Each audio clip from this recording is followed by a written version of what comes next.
అయ్యా చంద్రబాబు నాయుడు గారు గుజరాత్ ఘటనలో జరిగినప్పుడు మీరు బీజేపీ ఒక మతతత్వ పార్టీ, నా జన్మలో నా బొందిలో ప్రాణం ఉండగా బీజేపీతో పొత్తు పెట్టుకోను అని చెప్పేసి మీరు చాలా బాగా చెప్పారు.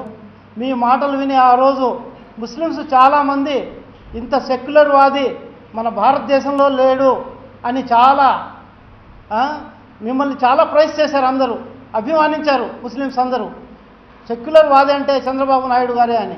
కానీ 2014లో మీరు చెప్పిన మాటలు ఏమైపోయినాయో కానీ ఆ బీజేపీ ఘటనలో ముద్దాయి ఏమన్నారు మీరు ఆ రోజు? మోడీని నువ్వు హైదరాబాద్కు రానివ్వను, నిన్ను హైదరాబాద్లో కాలు పెట్టనివ్వను అని చెప్పిన మీరు 2014లో వాళ్ళతో పొత్తు పెట్టుకొని నిలబడి ఎలక్షన్లో పోటీ చేశారు. సరే, ఎలక్షన్లో మైనార్టీలకి నామమాత్రంగా ఒక ఓడిపోయే సీట్ ఇచ్చేసి మొండి చేయి చూపించారు. సరే, ఎలక్షన్లు అయిపోయినాయి, ఎట్లాగో మీరు అధికారంలో వచ్చారు. అధికారంలో వచ్చిన తర్వాత మంత్రి స్థానాల్లో 21 మందిని మంత్రులుగా తీసుకుంటే ఒక్క మైనార్టీకి ఒక మంత్రి పదవి ఇవ్వకుండా మొండి చేయి చూపించారు.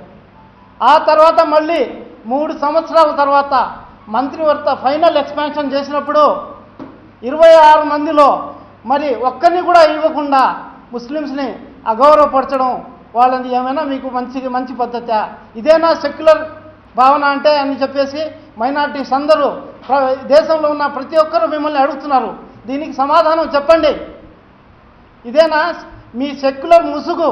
కంప్లీట్గా మీరు తీసేశారు. ఈరోజు మీరు సెక్యులర్ ముసుగు వేసుకున్న మీరు మతతత్వ వాది అని చెప్పేసి ఈరోజు మైనార్టీలకి రూఢి అయిపోయింది.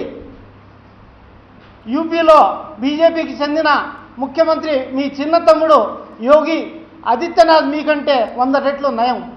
ఆయనైనా ఒక ముస్లిం మినిస్టర్ని ఇచ్చాడు. మీరు ఈరోజు ఏం చేస్తున్నారు?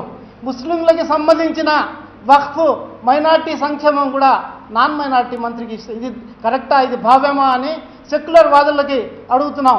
తెలుగుదేశంలో ఉన్న ఇతర మంత్రులకి, ప్రజాస్వామ్య లీడర్లకి, నాయకులకి, ఎమ్మెల్యేలకి అడుగుతున్నాం. ఇదేనా సెక్యులర్ వాదం అంటే?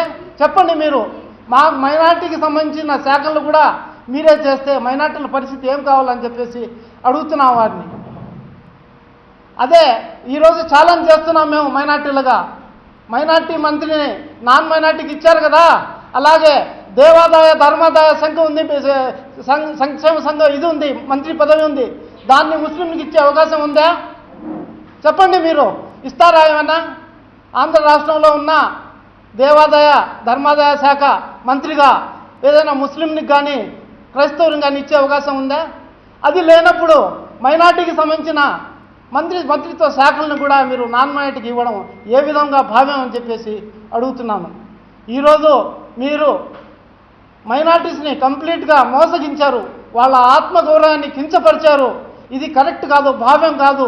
దీనికి మీరు ఇంతగా ఫలితం అనుభవిస్తారని చెప్తున్నాను. మీ దగ్గర మీ పార్టీలో ఉన్న మైనార్టీ సోదరులు, కార్యకర్తలు వేలల్లో లక్షల్లో ఉన్నట్టున్నారు. వాళ్ళు కూడా చాలా బాధపడుతున్నారు. వాళ్ళు మీ మాటలకి మోసపోతారని అనుకుంటున్నారా? మీ అధికారానికి అమ్ముడిపోతారని అనుకుంటున్నారా? వాళ్ళు ఏదో రోజు మీ ముఖాన్న ఉమ్మూసి బయటికి వచ్చే రోజు దగ్గర వచ్చింది. మీకు ఇదే విధంగా మైనార్టీ వ్యతిరేక చర్యలు మీరు చేస్తూ ఉంటే మైనార్టీస్ ఈ రాష్ట్రమంతా ఏకమై మీకు ఏమంటారు, కర్రే వార్తలు వేస్తారు. అది మీరు ఈ ఎలక్షన్లో మీకు అర్థమవుతుంది.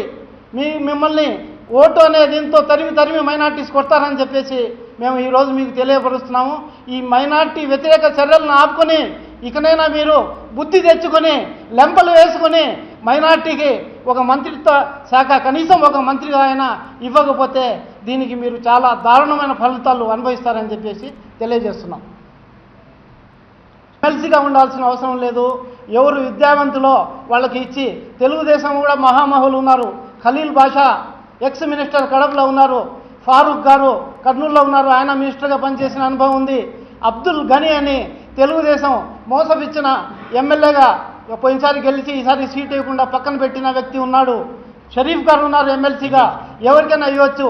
ఈరోజు మీరు చూస్తే ఒక బినామీని మంత్రిగా చేశారు. ఓ బినామీ ఆయనకి ఆస్తులు జాగ్రత్త చేసే బినామీకి మంత్రిగా ఇవ్వగా లేనిది మైనార్టీకి వాళ్ళ హక్కు అది. దాన్ని ఒక సెక్యులర్ రాష్ట్రం ఇది, ఆ సొంత ఎస్టేట్ కాదు. మన చంద్రబాబు నాయుడు గారి ఎస్టేట్ కాదు, నేను ఇష్టం వచ్చిన వాళ్ళకి ఇస్తానని చెప్పడానికి. ఒక సెక్యులర్ దేశం ఇది, సెక్యులర్ రాష్ట్రం. సెక్యులర్ రాష్ట్రంలో మైనార్టీకి సంబంధించిన శాఖలు మైనార్టీకి ఇవ్వడం ఒక చిన్న చిత్తగా నాయకుడు కూడా చేసే పని. ఈయన పెద్ద మేధావి అంటారు, ఎందుకు చేశారో అర్థం కాదు. ఇది మూర్ఖత్వం. ఇది ఆయన చాలా పెద్ద తప్పు చేస్తున్నారు, దీనికి అంతంతగా అనుభవిస్తారు. మైనార్టీ మంత్రిగా ఎవరికి ఇచ్చినా మాకేమీ ఇబ్బంది ఏమీ లేదు, ఎవరికైనా ఇవ్వనివ్వండి. వైఎస్ఆర్ కాంగ్రెస్ పార్టీ మైనార్టీ విభాగం తరఫున మేము ఈ రాష్ట్ర ముస్లిం సోదరులందరూ కూడా ఈ సందర్భంగా ఒక మాట చెప్పదలుచుకున్నాము. సోదరులారా, చంద్రబాబు నాయుడు గారు ఎన్నికల ముందు అనేక హామీలు ఇచ్చినారు. ఒక్క హామీని కూడా పూర్తిగా అమలు చేసిన దాఖలాలు లేవు. ఇప్పుడు కూడా చూసాము, పెద్దలు అన్నట్టుగా ముస్లిం వ్యతిరేకి అని ఆయన సాక్ష్యాధారాలతో సహా బయటపడ్డాడు. ముస్లిం సోదరులారా, 2019లో ముస్లింల మనుగడ కావాలి అంటే, ముస్లింలు ఆర్థికంగా, సామాజికంగా, రాజకీయంగా బలపడాలంటే కేవలం అది జగన్మోహన్ రెడ్డి గారికి మాత్రమే సాధ్యం, వైఎస్ఆర్ కాంగ్రెస్ పార్టీకే సాధ్యం అని చెప్పేసి ఈరోజు తెలియజేస్తున్నాం. బాబు వస్తే జాబ్ వస్తుందన్నారు, ఉన్న జాబులు కాస్త సంకనాగిపోయినాయి.